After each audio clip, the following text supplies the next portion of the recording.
y con la ayuda de la palabra de Dios puede caerse en un estado de depresión, que es lo que les voy a compartir ahora.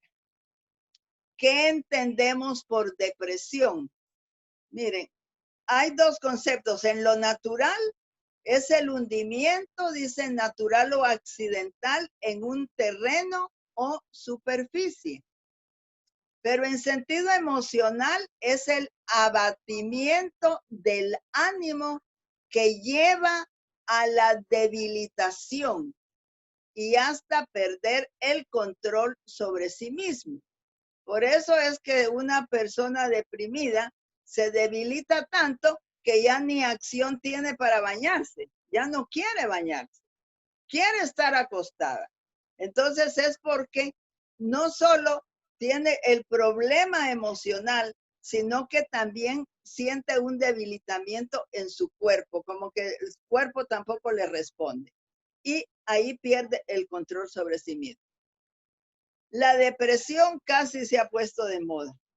La sufre mucha gente y por lo general necesitan ayuda para salir de este estado. Las circunstancias actuales están afectando a muchas personas. Lo primero que sienten puede ser aburrimiento.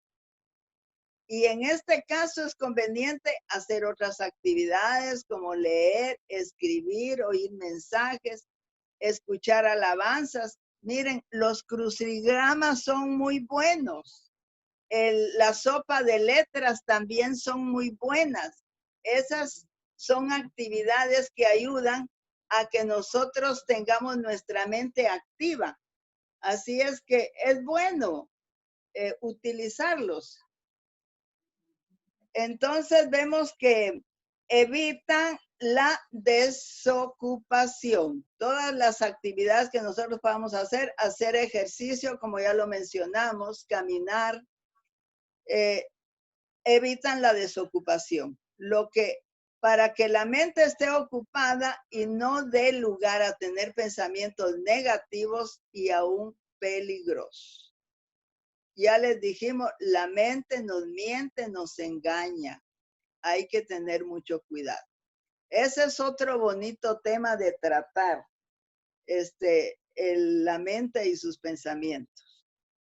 Inicialmente se puede caer en un estado de depresión, al principio leve, pero que poco a poco puede ir aumentando. La persona deprimida siente que se encuentra dentro de un hoyo y por eso es que puse la definición de lo natural, porque la verdad es que así se representa, se presenta en una curva, pero no que no para arriba, sino que para abajo, porque es una depresión. Las depresiones van hacia abajo. O un hundimiento, dice también, del cual se puede salir, pero es importante que la persona quiera y busque a tiempo ayuda profesional, porque llega un momento en que la persona pues ya ni quiere nada de nada, y sobre todo la ayuda de Dios con fe, de todo corazón y con la certeza que Dios tiene la solución para todo. Lo importante es atacar la depresión desde el principio. A veces dice, esto me va a pasar, ¿verdad? Uno constantemente oye a la gente, estoy de bajón, dicen, ¿verdad? Ahora les mencionaré los pasos para vencer la depresión con la ayuda de Dios. Una cosa es la parte médica, la parte psicológica y otra es la ayuda de Dios. Pero la que nos interesa ahorita es todo junto ayuda más. En primer lugar, tomar una determinación. Hay una solución voluntaria que el deprimido debe de tomar y es querer salir del estado de desánimo o de debilitamiento. Eso es muy importante. Yo insisto mucho en que la persona debe de querer salir de esta situación. Muchos depresivos se acostumbran a su estado y de manera inconsciente no desean salir. Se acomodan.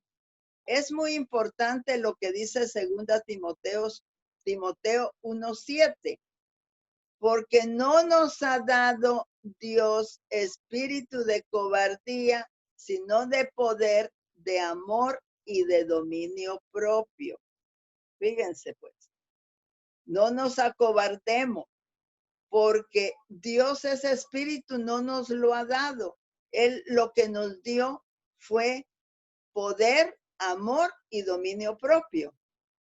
El dominio propio equivale a la voluntad, o sea, lo que se llama el libre albedrío que Dios nos ha dado para tomar con libertad vuestras decisiones, nuestras decisiones. Así es que no estamos desarmados, sabemos de qué echar mano. En segundo lugar, vamos a la segunda, el segundo paso que podemos utilizar. Seguir el camino correcto. No es suficiente querer salir de los bajones, como dicen comúnmente, estoy de bajón, sino que hace falta escoger el camino recto, es decir, que el que está débil no se desvíe aún más, sino que encuentre la salida y la determinación de despegar. Eso quiere decir de dejar esa situación que nos está molestando, siendo preciso seguir el camino correcto, que es Jesucristo. En Juan 14:6, una escritura tan conocida dice, y esas fueron palabras de Jesús, porque Jesús le dijo, yo soy el camino y la verdad y la vida. Nadie viene al Padre sino por mí. Este es el único camino que lleva a encontrar el perdón, la salvación, la verdad, la vida eterna y nos reconcilia con el Padre. Y en el caso que estamos estudiando, nos saca de la depresión. Eso quiere decir de que si hay una persona que no conoce al Señor, es muy importante también ayudarla en este sentido. Porque tomados de la mano del Señor, podemos salir adelante. El tercer paso, estar en paz. Para ello, hay que comenzar por identificar y extirpar la causa que provoca la depresión. La depresión siempre tiene una causa. No es como la ansiedad. La ansiedad no sabe uno por qué está ansioso. Puede ser de índole física, como un diagnóstico de una enfermedad terminal, una amputación de una parte importante del cuerpo u otra situación delicada que esté afectando la salud. Estas situaciones, digamos, una enfermedad terminal, pues son como pérdida de la salud y necesitan un proceso como un proceso de duelo, como cómo salir de un duelo, ¿verdad? Si a alguien le quitan una pierna, perdió algo, va a haber un tiempo de duelo. Pero la causa puede ser contra el prójimo, porque tenemos cólera o algún rencor muy escondido que no se ha logrado perdonar. Pueden ser situaciones del pasado que no han sido superadas, pero también puede ser por un sentimiento de culpa que se puede convertir en remordimiento, pudiendo inducir incluso al suicidio, que fue el caso de Judas Iscariote, el que vendió a Jesús. una muerte de un familiar querido nos puede afectar. Es una pérdida. Si nos afecta la pérdida de una parte de nuestro cuerpo, la pérdida de un ser querido nos va a afectar y podemos caer en un estado de depresión. Bien. Entonces estas situaciones no han sido superadas, pero también dice, puede ser por un sentimiento de culpa que se puede convertir en remordimiento. Ya eso ya lo mencioné, ¿verdad? Ya mencioné que es el caso de Judas Iscariote, el que vendió a Jesús. La situación de Pedro siempre se contrapone con la situación de Judas Iscariote, porque Judas Iscariote tuvo remordimiento, pero Pedro, después de haber negado 3 veces a Jesús habiendo sido advertido, entonces vemos de que él dice, tuvo ahí sí que lloró a mares, dice, como dicen en mi tierra, hasta que él pues reconoció y pidió perdón. Entonces él sí tuvo un verdadero arrepentimiento, aunque en la Biblia no dice que Pedro se haya arrepentido, pero sí dice que él tuvo ahí sí que una situación, como quien dice, de enfrentarse a la situación y decirle, Señor, te fallé, me lo dijiste y te fallé, perdóname. Y por eso es que ya cuando el Señor Jesús estaba resucitado, se dan cuenta de que él 3 veces le pregunta a Pedro, ¿me amas? Y Pedro, como tenía un carácter un poquito volátil, hasta ya estaba molesto, ¿no? Porque le estaba preguntando, Señor, si tú sabes que te amo. Pero era para irle dando encargos, para estar seguro que lo que le iba a dejar encargado, Pedro sí lo iba a cumplir y que ahora no iba a pasar como cuando le advirtió que lo iba a negar. Entonces, Jesús quería estar, fue una manera de probar a Pedro en realidad, ¿verdad? Por eso le preguntó 3 veces, ¿me amas? Bueno, ahora vamos, ¿qué está sucediendo? Alguna situación actual que esté causando mucha preocupación, como la situación que estamos viviendo relacionada con el COVID-19, es fácil caer en depresión. ¿Por qué? Porque pensamos que nos va a dar, o algunos se deprimen porque ya les dio y la experiencia fue dura, o han fallecido familiares, amistades o personas conocidas. Ya ahorita, como ha subido tanto ya el contagio, ya estamos viendo pues personas amigas, aún familiares, que están ahí sí que adelantándonos. Si es que conocían al Señor, se nos están adelantando. Muchas personas que han tenido el COVID-19 han quedado muy mal, sobre todo si han tenido que aplicarles las técnicas esas violentas donde los tienen que poner boca abajo, que les tienen que poner hacerle como una válvula para que puedan respirar.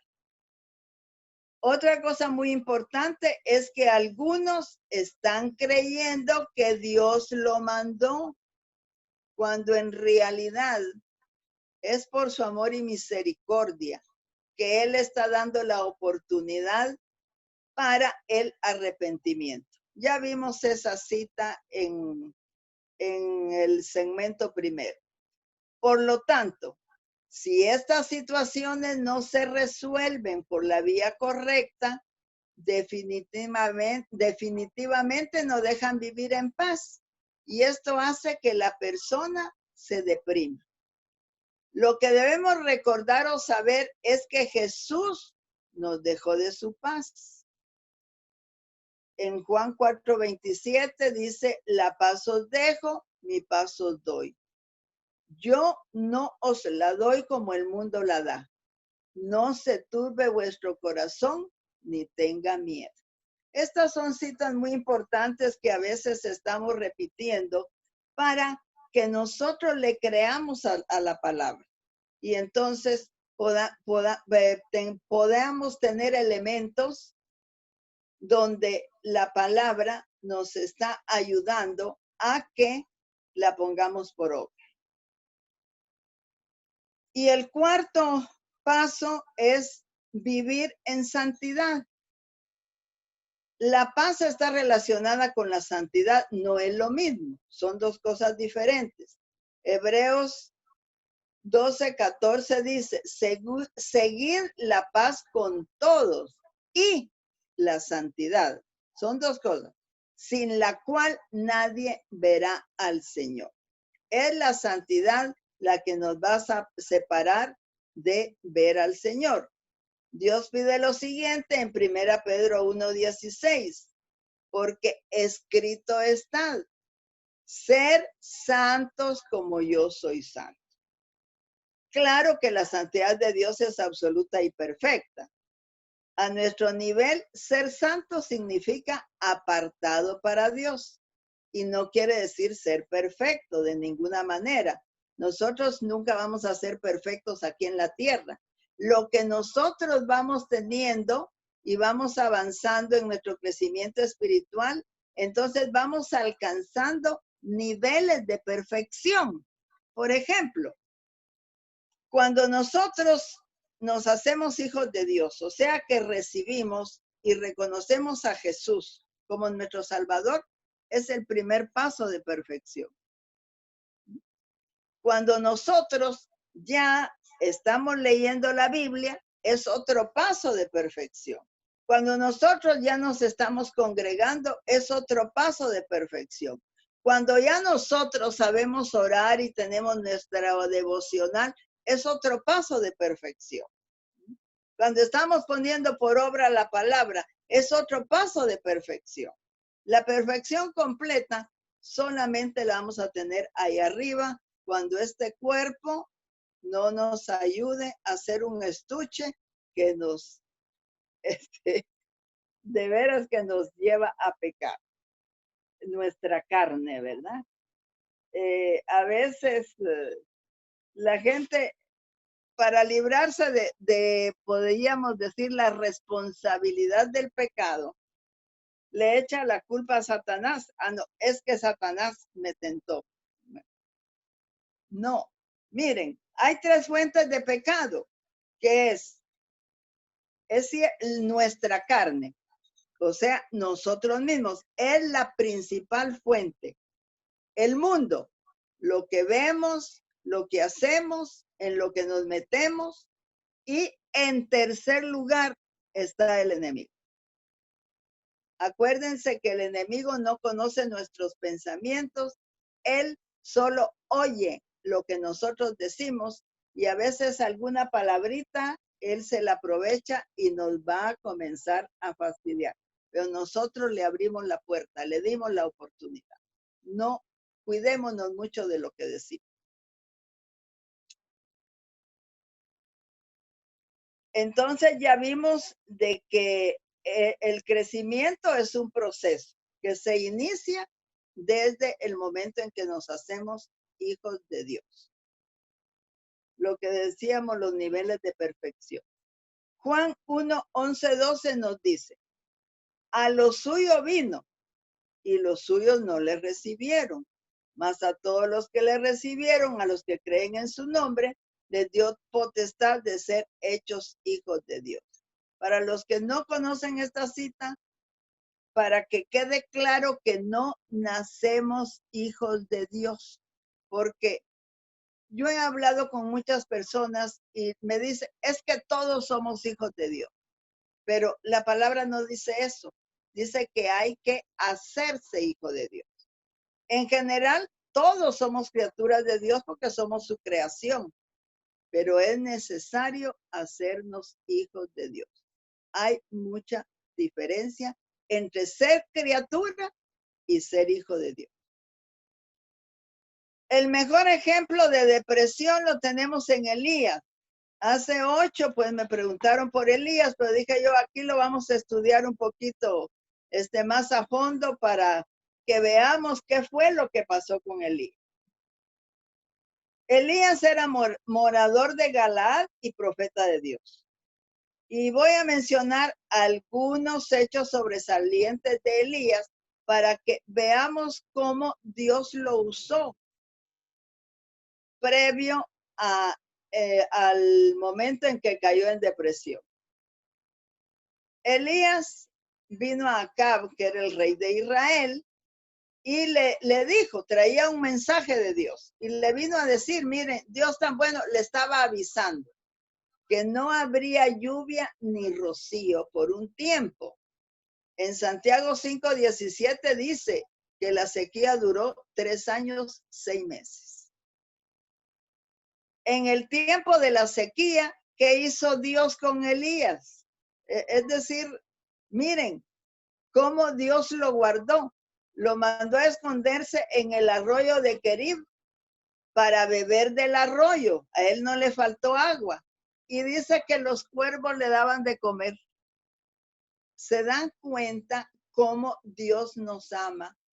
Entonces, Dios ya tenía la experiencia de que Dios nos cuida. Si en esa oportunidad lo cuidó, ¿por qué no iba a cuidarlo en otra? Luego fue a este lugar donde se encontró con la viuda de Sarepta y también habló con ella. Sabemos de que es la que le permitió reproducir el aceite, ¿verdad? Y llenar muchas vasijas y con eso pues ayudarse. Pero el hijo de ella pues prácticamente se había muerto y ahí pues en la palabra pues relata cómo Elías lo revivió. Entonces, si Elías era usado para revivir a una persona, ¿por qué no iba a recibir mucho más? Bueno, ahora vemos que Elías regresa a ver a Acab y entonces se decide que se reúnan los 450 profetas de Baal en el Monte Carmelo para que hagan cada quien su sacrificio. Y aparte Elías, ¿verdad? Los profetas de Baal haciendo su sacrificio a su Dios y dioses, porque ellos tenían varios. Y Elías haciendo su sacrificio.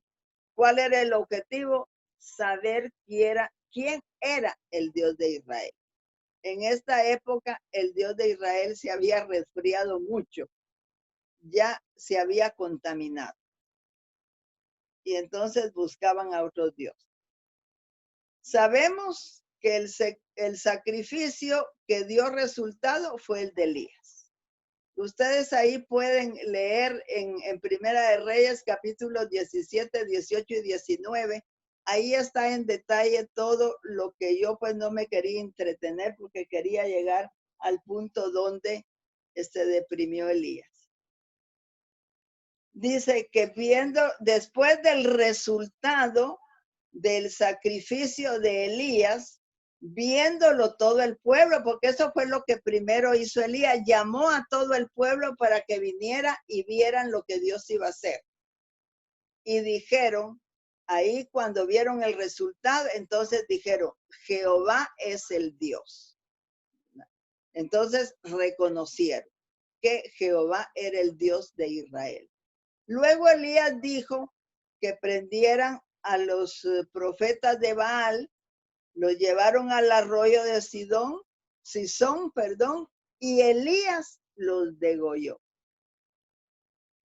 Fíjense, Dios le permitió degollar a los 450 profetas de Baal.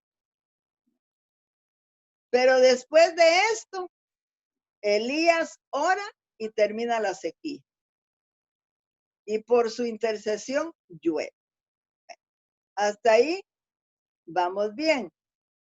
Entonces viene Acab y le cuenta a Jezabel, su esposa, todo lo que Elías había hecho. Pero cuando supo que había matado a todos sus profetas, ella se enojó y entonces le envió un mensajero a decir a Elías que ella lo iba a matar, así como él había matado a sus profetas. Fíjense pues, es algo incoherente de que Elías, habiendo hecho todo lo anterior, dice, Elías se atemoriza y huye a Horeb, entrando en un estado de depresión. Esto pues definitivamente es contradictorio con todo lo que había hecho anteriormente. Elías llegó al extremo de pedirle a Jehová que le quitara la vida. Y ahí vean ustedes todas las cosas que Dios estuvo haciendo con él. Y él pasó muchas experiencias, ¿verdad? Dios lo alimentó y le permitió muchas experiencias. Y llegó un momento en que sintió, dice, un vivo celo de Jehová y restableció su relación con Jehová.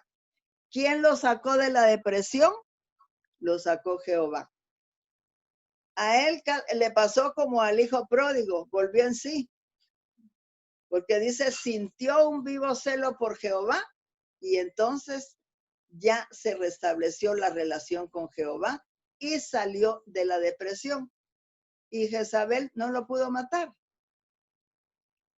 Ahora, ya en Segunda Reyes 12 relata la relación con Eliseo, que le servía, y fue quien vio cómo Elías en un carro de fuego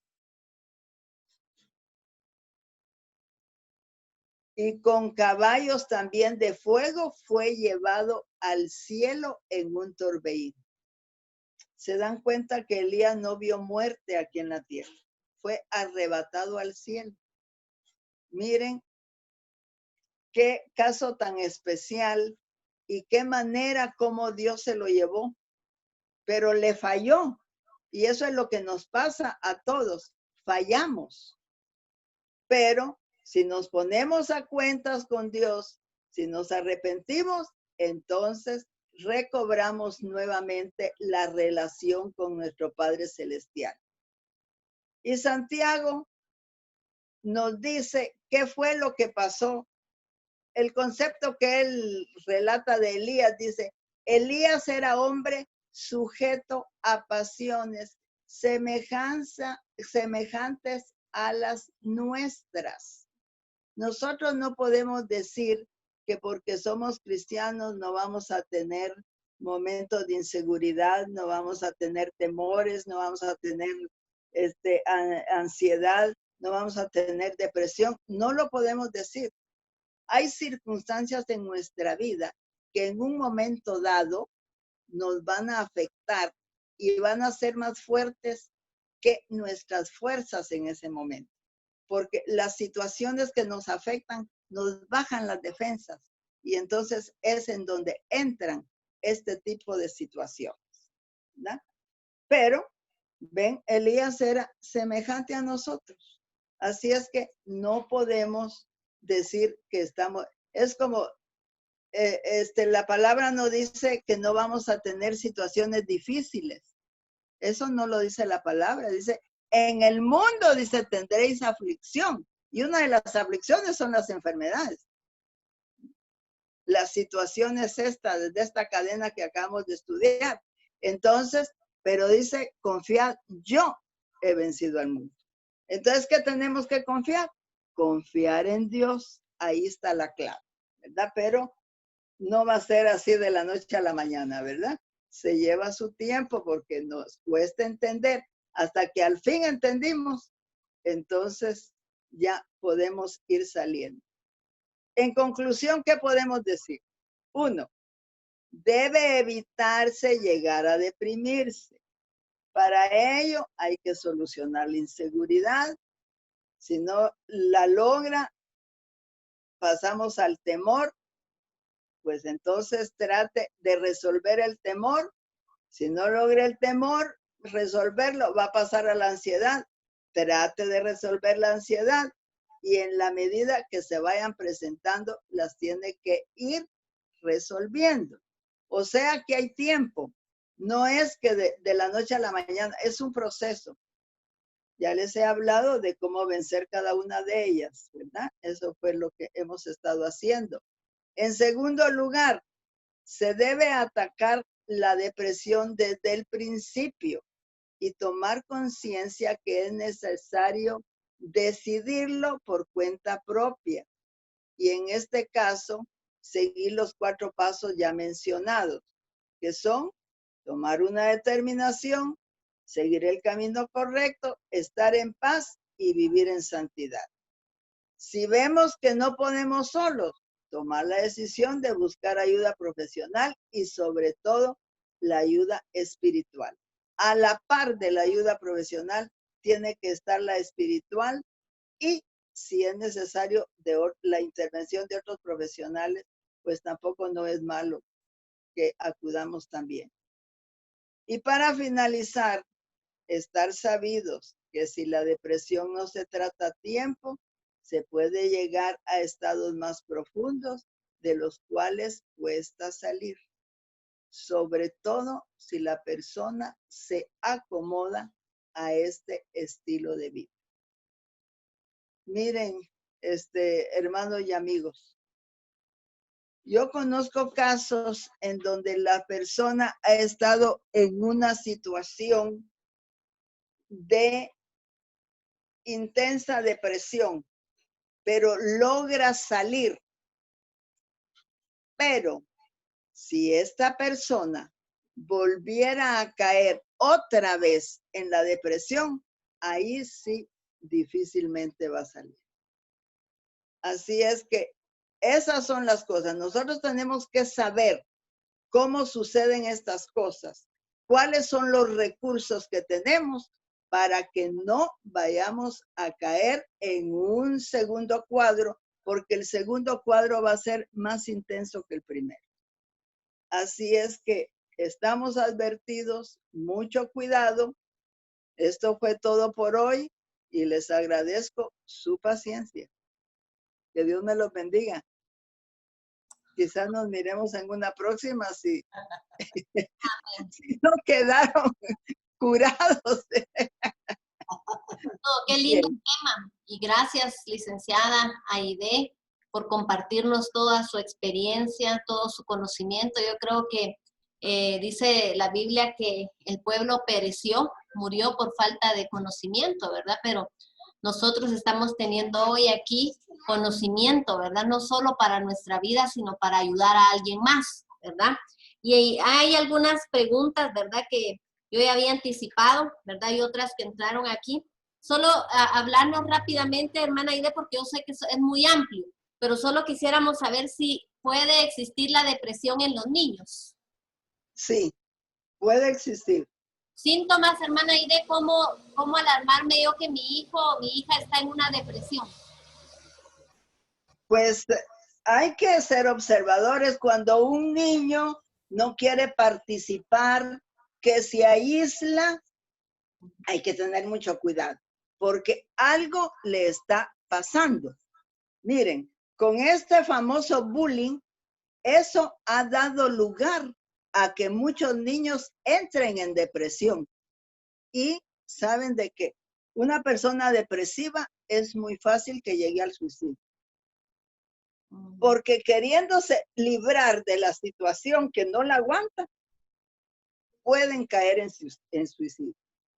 Entonces, hay que observar y hay que hablar que los niños, porque los niños a veces no se saben expresar o están amenazados. Esa es otra cosa, porque los amenazan, le dicen, mira, si tú decís algo, te va a pasar esto o le va a pasar algo a tu familia.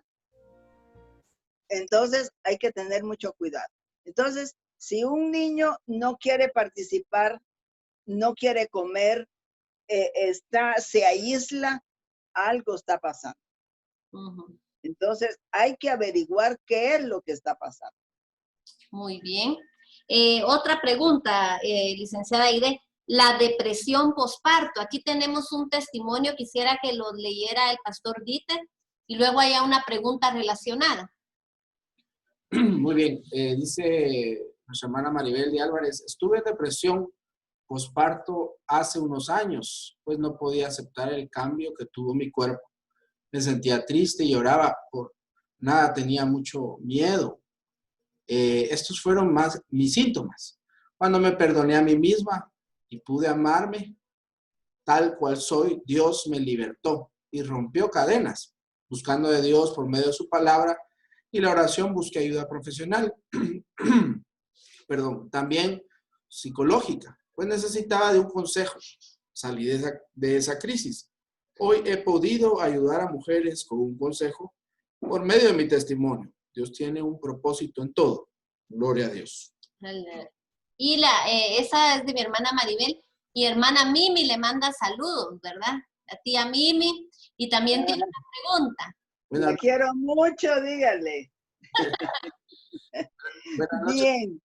Perdón, hermana. Miren, ustedes, así dígame.